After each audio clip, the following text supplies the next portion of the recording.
We've come to the final segment of our series, How to Write a Great Story.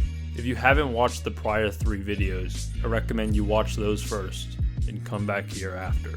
So let's talk impact. How can we write a truly great story? A story that takes our reader on a journey that can even change their life? The answer appears complicated. Here's the thing about impact. It's all in the eyes of the reader. To Kill a Mockingbird may bring me to tears, while you thought it was a bore. Maybe The Catcher in the Rye stirs your heart, while your partner would prefer Pride and Prejudice. We're all impacted differently by every story we read, and no story will always massively impact every one of its readers, even the greatest ones. However, all the stories I just listed are capable of impacting someone, at least one person, in an utterly profound way. For that single individual, this may be the greatest thing they've read in a long time, maybe ever. Thus, to write a great story, our story must be capable of massively impacting the reader. If one reader doesn't identify with the core values, or has no interest in them, we probably won't create significant impact. That's fine though. Our story rocks another reader's world. We've won. This stance is liberating. Your story doesn't need to be for everyone. In fact, it probably shouldn't be. We don't want to get too wish-washy, too unfocused. Kurt Vonnegut said as much when he wrote, "Write to please just one person. If you open a window and make love to the world, so to speak, your story will get pneumonia." So don't stress out if your story doesn't rock everyone's world. That'll never happen because all people are different. Let's just make sure we do right by that one person we're writing to and give them a great story. From the prior 2 videos in this series, we already have the essential ingredients to make a story great: structure and characters. Having great characters in a solid structure means you may be already nearing a great story. However, I will highlight 2 elements we've touched on, but not fully explored. Mastering them will be the pillars to elevate a story from good to great. Those are theme and stakes. Theme. Theme is the core value of your story. It's what your story is about. You may have other themes or underlying topics in your story, but by having a strong central theme, you can focus your story. Readers will latch onto the theme and subconsciously appreciate and absorb the underlying message of the story, while enjoying the surface of the story because you have great characters and a great structure. Look at To Kill a Mockingbird. To Kill a Mockingbird is about, well, it's literally in the title. It's about the injustice to kill the innocent and good, like killing a mockingbird. In the novel, falsely accused Tom Robinson was an innocent and good man, but he was unjustly imprisoned and killed because he was black. Atticus Finch, father to our narrator, tried to defend him, even though he knew success was unlikely, because it is a sin to kill a mockingbird. Already we see the core theme of the story.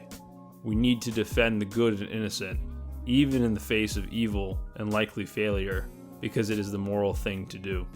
The story knows what it's about. We have a ton going on both on the surface, great characters, narrative, description, and below the surface, topics like racism, social inequality, Scout Finch's maturation, but they are all either directly or indirectly related to this core theme. And the reason this story is so powerful and enduring is because its theme echoes to today. We still need its lesson. We still have the good and innocent dying unjustly on streets and in homes, and To Kill a Mockingbird reminds us that we must fight to defend them because it's the right thing to do.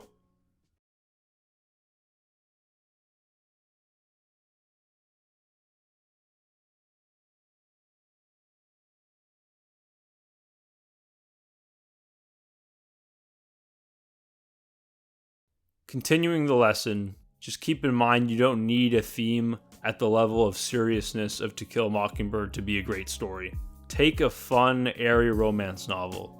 The central theme could be as simple as love conquers all, or love is worth fighting for. Just make sure the story is focused. Don't toss in scenes that are exciting, but have absolutely nothing to do with the core values of the story. Those are called tumors. Cut them out. If you have compelling characters, a solid structure, and a focused theme, you likely have a great story, even if it's just a light, fun beach read. Nothing wrong with that. The last point on theme is a note we discussed in a prior video. You may not know your theme immediately. It may emerge and become clear through the process of writing the story. That's fine. Just be aware you'll want to figure it out eventually so you can focus and understand your story on a deeper level. Stakes. Stakes are the other pillar you'll want to keep in mind when making a great story. Cormac McCarthy, author of The Road, No Country for Old Men, Blood Meridian, and several other masterpieces, is considered to be one of the greatest writers of the 20th century. In a 1992 interview with the New York Times, he famously said he respects only writers who deal with issues of life and death. This statement can be digested in three ways. 1.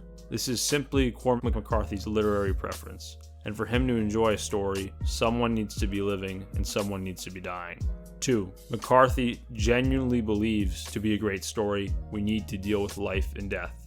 Or 3, to me, the most useful way of interpreting the statement, a story needs to be on the scale of life and death within the context of the story to be great.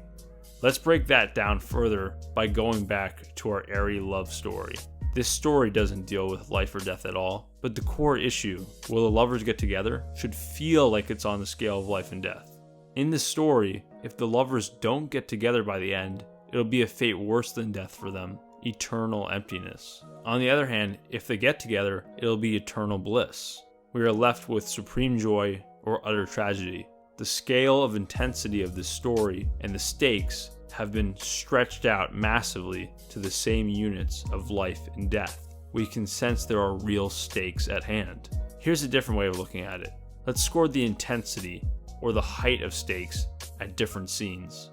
You don't want a ho-hum story of a young college graduate who arrives in the Big Apple, gets into minor trouble at work, gets depressed because they're mediocre, and then realizes the only way they'll be happy is to embrace themselves and follow their dream, becoming a chef. The story has a structure, and maybe this young person is a very compelling character, but the stakes are too low. We can't afford to have our climax be a 4. We need it to be an 11. It has to be, this person needs to follow their dream or else their life will collapse on top of them and destroy them. We need their decisions and emotions to massively impact us. We need stakes. Conclusion. Thus we come to our end. From this series, I hope you learned a thing or two. I certainly did. I'm also pleased to announce my debut novel, Buried Vapors, will be released in the next couple weeks following this video's publication. I'm nervously awaiting the masses' response. I hope I did right by my lessons. Take care, and good luck writing great stories. Talk soon.